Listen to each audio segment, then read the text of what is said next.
como les hemos contado a los oyentes, porque muchos pues están confundidos pensando que el debate concluye en algo. No, el debate es un debate de control político que no concluye en nada.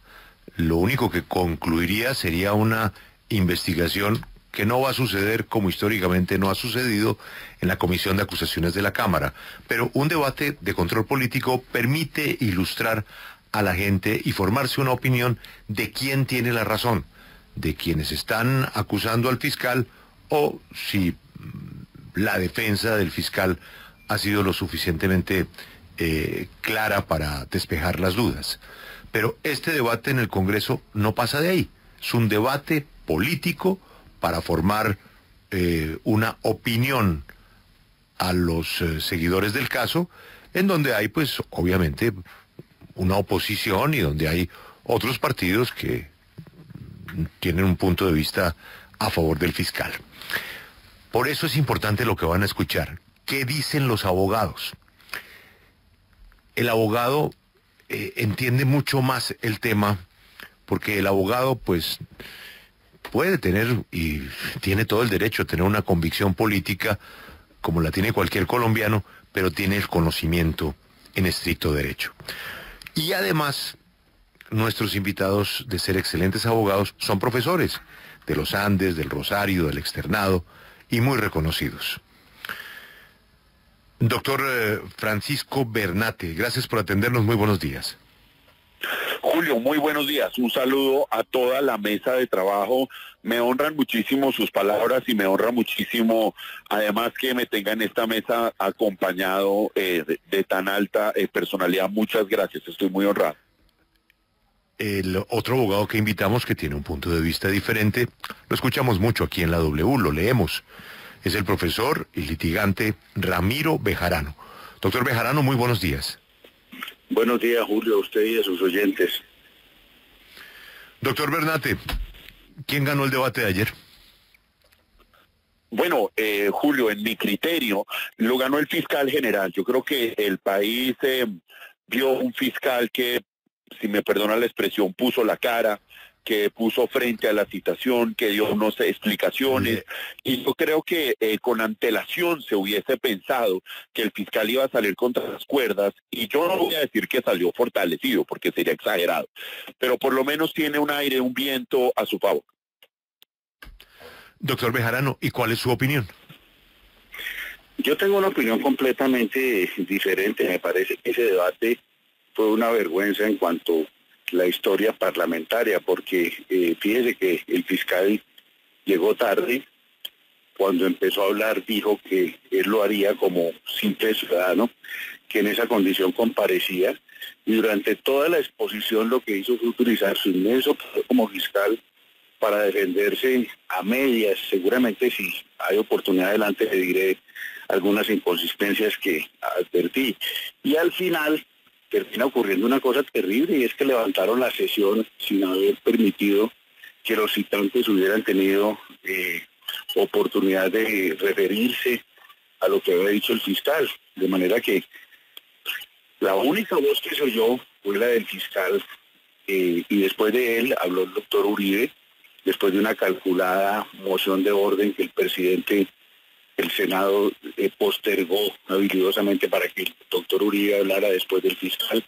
Después vinieron 3 intervenciones de miembros de Cambio Radical, y ahí en eso se fue el tiempo, y al final, en lo que parecía que iba a ser una pequeña zambra, quien estaba presidiendo la mesa decidió levantar la sesión, de manera que los colombianos nos quedamos sin oír qué era lo que iban a responder Robledo, lo que iba a responder Petro y lo que iba a responder Angélica. Yo creo que eso le quedó faltando al debate, pero mi sensación no es la de que el fiscal haya salido victorioso, por el contrario, de una cantidad de dudas, de interrogantes.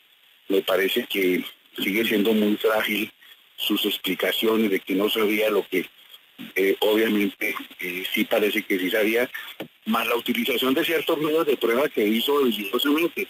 Lo que sí se le puede reconocer al fiscal es su habilidad, porque en eso él es campeón, él es una persona hábil, inteligente, recursiva. Él sabía que ese debate estaba hecho exclusivamente para que él pudiera lucirse, porque estaba manejado por el presidente del Senado, que es del partido político que lo aplaude, y porque todas las bancadas, con excepción de una o dos, estaban dispuestos pues a aplaudirlo. Pero yo creo que el debate, analizándolo fríamente, no dejó claras las cosas, ni tampoco ha dejado completamente exonerado al fiscal. Doctor Francisco Bernates, desde el lado penal y pues de lo que tiene que ver con esta discusión en torno al caso Odebrecht, en este momento procesal en el que va pues este proceso judicial en la Fiscalía General de la Nación, ¿cómo se manejaría lo del fiscal ad hoc de ser aprobado? O sea, ¿cómo se da esta figura, digamos ya desde el lado penal? Bueno, en efecto, ya todas las partes interesadas en esto han señalado que se requiere un fiscal ad hoc. La postulación corresponde al presidente de la República y la elección a la Honorable Sala de Casación Penal de la Corte Suprema de Justicia. Nombrado este fiscal ad hoc, él pasaría a dirigir, a coordinar, a liderar el equipo de investigadores que están a cargo de los diferentes procesos de Odebrecht. Más él directamente no tendría que acudir ante los jueces para sustentar una acusación o para pedir medidas contra personas. Sería el coordinador de los fiscales que actualmente investigan este proceso. Doctor Bejarano, ¿qué opinión le merece los audios que llevó el fiscal a la plenaria del Senado para demostrar que el propio Pisano supuestamente no tenía certeza de la comisión de delitos por parte de Odebrecht en ese momento? En uno de esos audios que él presenta se oye a Pisano cuando le pregunta a Martínez qué hacer y el fiscal pues le dice nada, pero si ve algo grave pues prenda las alarmas. ¿Qué opinar sobre estos nuevos audios y esta nueva evidencia que lleva el fiscal a la plenaria del Senado? Mire, lo primero es que en ese primer audio que ya el país conoce, cuando el doctor Martínez dice que el doctor Pisano le dice que no sabía que allí esos dineros eran para coimas, adelante de ese episodio, en esa misma declaración, el propio doctor Martínez le dice, estos son coimas, y eso lo adorna además con una palabra de grueso calibre. El mismo fiscal le está diciendo en esa grabación que son coimas. Pero en la grabación que llevó anoche el doctor Martínez, déjeme decirle lo siguiente, el doctor Martínez es muy hábil porque ayer utilizó un expediente que fue el siguiente. Él dice, le voy a mostrar unas pruebas que demuestran que este señor no sabía que habían coimas para el año 2015. Y pone el audio, le hace esa introducción, pone el audio, y en el audio no dice eso. Si usted mira con detenimiento lo que le pregunta una abogada al señor Pisano en el curso del Tribunal Arbitral, tiene que llegar a la conclusión de que allí no está diciendo claramente, evidentemente, él no sabía. Pero además hay otro elemento que es este. No se tomaron el trabajo de examinar toda la declaración, y cualquier persona en derecho sabe que un testimonio tiene que analizarse del conjunto, completo. No sabemos qué fue lo que más dijo el doctor Pisano en esa declaración. Y otra pregunta que yo me hago, ¿cómo es posible que esa declaración que se recibió en enero o febrero de este año esté en poder del fiscal general de la Nación? ¿Está el fiscal general de la Nación en contacto con los abogados o con las partes que están enfrentadas en ese pleito? ¿Quién le está pasando esa información? Y además, pasándole una información que está tergiversada. Y le pongo este otro ejemplo para que usted lo tenga claro. Dentro de la misma estrategia de decir que las pruebas dicen lo que él quiere que digan, sale el fiscal y dice, y es que aquí tengo la prueba de que el señor Luis Alberto Moreno y Luis Fernando Andrade están conspirando y son unos conspiradores, y por una conversación. ¿Y qué se deduce de esa conversación?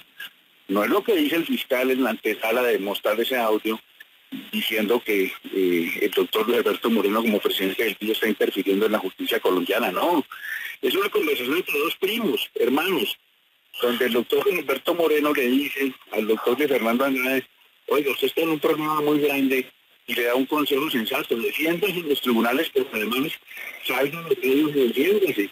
Eso no es interferir en la justicia, pero el fiscal te hace sensación y obviamente los pone en situación de conspiradores. Hoy Félix de Bedú decía en un trino o anoche que él no sabía si si el doctor Martínez estaba diciéndonos la verdad, pero que lo que sí era evidente es que después de todo lo que dijo anoche, pues es muy difícil para una persona como Luis Fernando Andrade pensar que va a tener garantías en una fiscalía que fue y dijo lo que dijo anoche. Y en ese sentido es mi pregunta para usted, doctor Bernate. Hoy se levanta Luis Fernando Andrade después de haber visto el debate de control político de ayer y se puede sentir que tiene garantías en la Fiscalía General de la Nación. Se lo pregunto porque ayer pues el fiscal general lo señaló de estar detrás de un complot en su contra para desprestigiarlo. ¿Hay garantías con el fiscal Néstor Humberto Martínez en el proceso que se lleva en su contra? Bueno, Lucas, lo que hay que decir ahí es que el proceso que se lleva en contra del doctor Luis Fernando Andrade en la actualidad está a cargo del juez de conocimiento. Es el juez de conocimiento el que con base en las pruebas que va a decretar quien decide si el doctor Luis Fernando Andrade es inocente o es culpable. De manera que la suerte del doctor Luis Fernando Andrade en este momento no está en cabeza de la Fiscalía General de la Nación, sino de un juez. Un juez que le ha dado, y esto no es ni mucho menos una ventaja, es lo que le corresponde al doctor Andrade o a cualquier colombiano, las garantías de ley a las que tenemos todos los que habitamos en este país. De manera que eso es importante, la suerte del doctor Andrade no está en manos de este fiscal general de la Nación, sino de un juez de la República.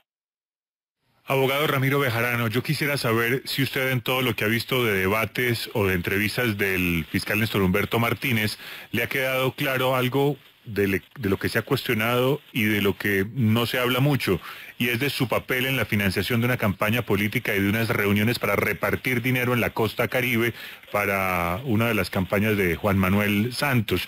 Porque, ¿qué tiene que ver todo eso con esa reunión con todo esto? Pues que supuestamente en esas reuniones de división de plata para financiar campañas, pues habría plata relacionada con este escándalo y con sus subcontratistas. ¿De eso el fiscal ha explicado algo? Mire, curiosamente sobre ese tema fue bastante ligera la mención ayer por parte del fiscal.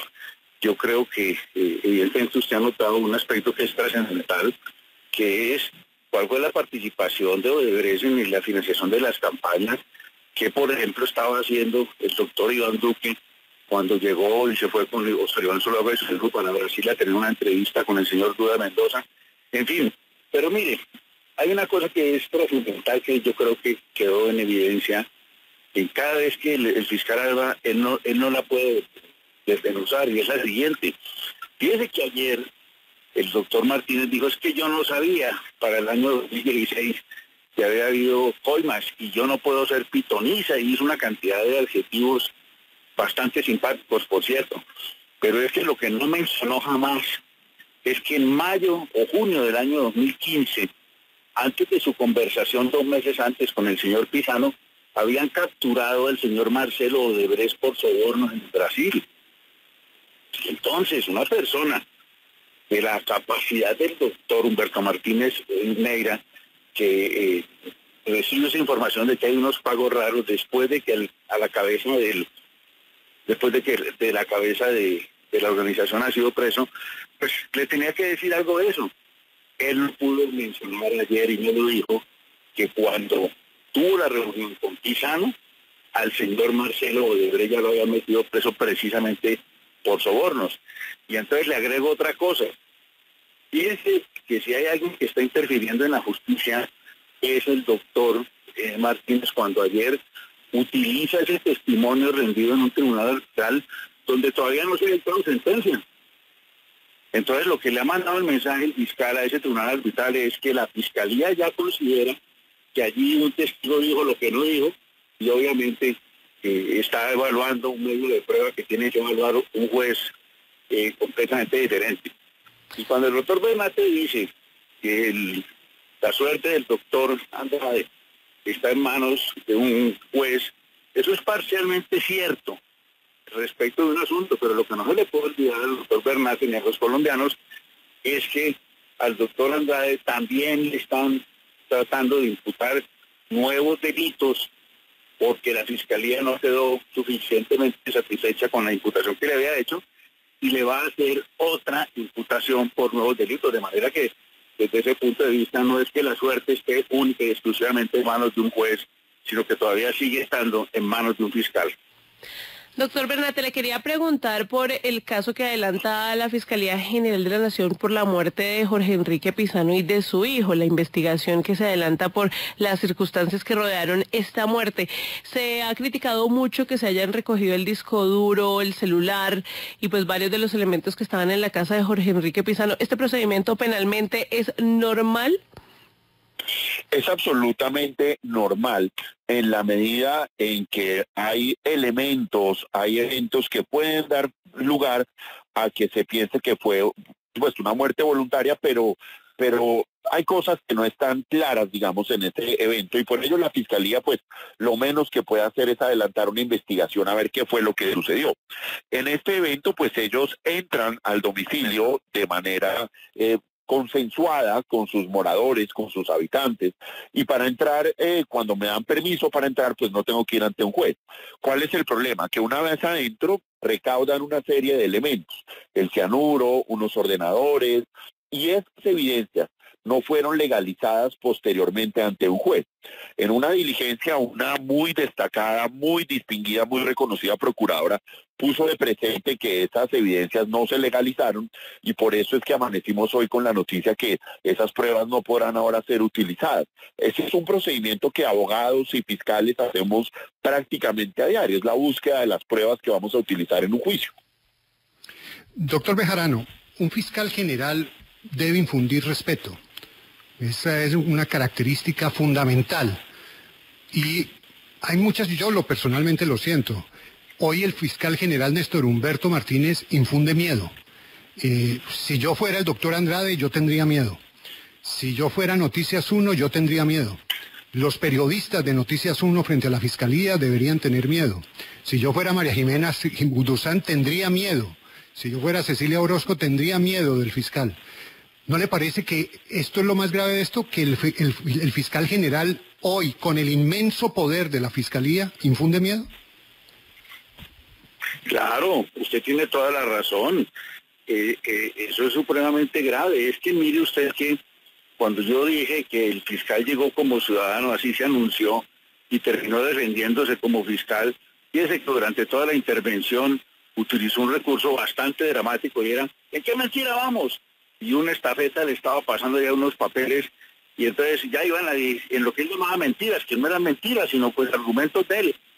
Y en el medio de esa discusión dijo cosas como estas, dijo, la señora María Jimena Duzán le llevó al señor Jorge Enrique Pizano un mensaje de Luis Fernando Andrade en el que hacía referencia sobre que era necesario que él se defendiera. Y entonces me pregunto yo, si yo fuera María Jimena, estaría diciéndome, bueno, pero ¿cómo así que el fiscal general de la Nación sabe de esa conversación? Si existió o no existió. Es decir, dio unas señales de que realmente están utilizando su poder para llegar a tener conocimiento de unas situaciones que no debería estar conociendo. Él que ayer decía que hay que respetar la intimidad de la familia de Pizano, ayer no respetó, por ejemplo, la intimidad de María Jimena Duzán, y le dejó la evidencia de que en la Fiscalía se ven con muy malos ojos a ciertos comunicadores, a ciertos medios, y usted tiene razón.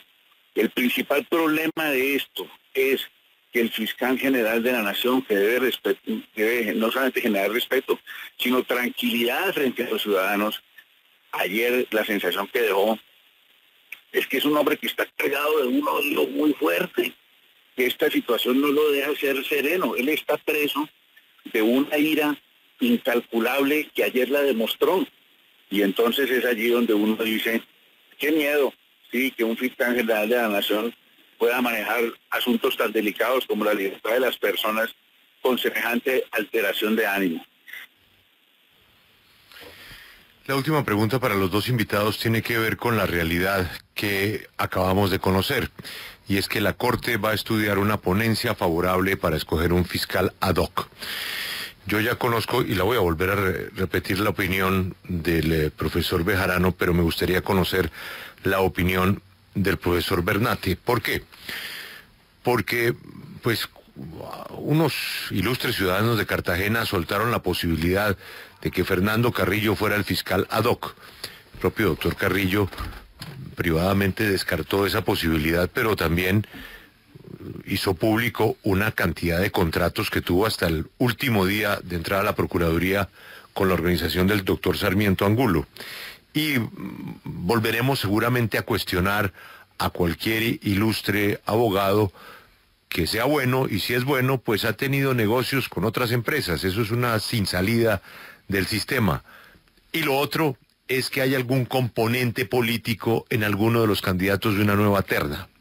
Entonces, profesor Bernate, hay quienes dicen, como ya lo va a explicar el doctor Bejarano, que el remedio puede ser peor que la situación de enfermedad que hoy presenta la Fiscalía. ¿Usted qué piensa, doctor Bernate?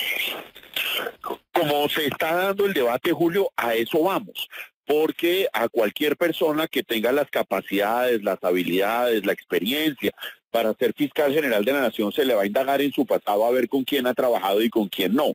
La realidad es que en Colombia el cargo de fiscal general debe ser ocupado con una persona experimentada, fogueada, que no le tenga miedo a los grandes procesos porque haya estado en ellos. Yo creo que el debate nacional se está yendo a hurgarle a las personas su pasado, a ver con quién han trabajado y con quién no, y no en el punto en que esa es la experiencia que se necesita. Y me preocupa que la calentura, que el nivel del debate actual nos lleve a que el único candidato posible para ser fiscal general ad hoc es una persona que provenga de las cavernas, que lleve 20 años escondido, que en su vida haya litigado, que no conozca a un juzgado, porque de lo contrario vamos a empezar a cuestionar su independencia. O como en el caso de la Selección Colombia, a decir que la única posibilidad es que traigamos un extranjero, que constituyamos una comisión internacional.